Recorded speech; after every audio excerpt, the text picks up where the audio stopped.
খামারে মাত্র ঢুকলাম, ঢুকেই দেখি বাচ্চাটা মারা গেছে। ঠিক আছে, তো দেখে মনটা খুব নষ্ট হয়ে পড়ছে। আসলে বাচ্চাটা মারা যাওয়ার পিছনে কারণ আছে। আমার ফাঁকিগুলোর আজকা 2-3 দিন 4 দিন ধরে খুব ঠান্ডা, মারাত্মক ঠান্ডা। ঠান্ডাগুলো মানে ভালো হইতেছে না। অনেক ভালো ভালো ওষুধ দিতেছি, মাইক্রোনিট, ডিক্সিয়া ব্যাট, তারপরে ব্রঙ্কো ব্যাট, ফার্স্ট ব্যাট, জ্বরের ওষুধ সহ দিতেছি। তো বাচ্চাগুলা ঠান্ডাগুলা কাঁপতেছে না। তো আজকা রাত্রে মারা যায় নাই, গতকালকেও মারা গেছে দুইটা, একটা আবার আজকেও মারা গেছে একটা। এগুলা ঠান্ডার জন্য মারা গেছে আমি বুঝছি।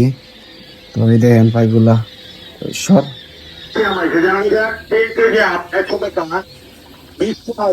পাইগুলা যারা অভিজ্ঞ খামারি আছেন তারা অবশ্যই তো কমেন্ট করে জানায়েন যে কোন ওষুধটা দিলে তাড়াতাড়ি ঠান্ডাটা কাটে যাইবো।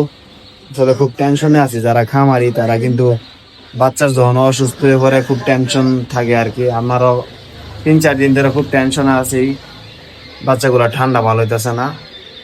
তো সবাই জানায়েন যারা বড় খামারি আছেন যে কোন ওষুধটা দিলে তাড়াতাড়ি ঠান্ডাটা কাটে যাইবো আর কি। ঠিক আছে।